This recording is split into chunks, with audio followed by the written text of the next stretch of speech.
১৩২৪ সাল মক্কায় পবিত্র হজ পালনের জন্য পারস্যের রেশমি পোশাকে সজ্জিত ৬০,০০০ মানুষ ও ১২,০০০ ব্যক্তিগত দাসের এক বিশাল বহর নিয়ে যাত্রা শুরু করেছিলেন পশ্চিম আফ্রিকার দেশ মালির রাজা।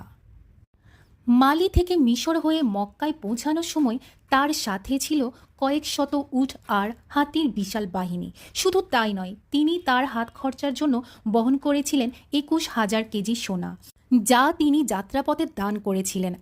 কে সেই মালির রাজা যার সম্পত্তির পরিমাণ বর্তমানে শীর্ষ ধনী ব্যক্তিদের তালিকায় থাকা বার্নার্ড আর্নল্ড, বেজোস, এলন মাস্কের চেয়েও বেশি? তিনি পৃথিবীর এখনও অবধি সবচেয়ে ধনী মানুষ, যার সম্পদের পরিমাণ বর্তমানে শীর্ষ ধনীদের সম্পদের চেয়ে দ্বিগুণ, অর্থাৎ $৪০০ বিলিয়ন। তিনি হলেন মালির রাজা মানসা মুসা, যার পুরো নাম মানসা কাঙ্কু মুসা। ১২৮০ সালে মালির রাজবংশে জন্ম নেওয়া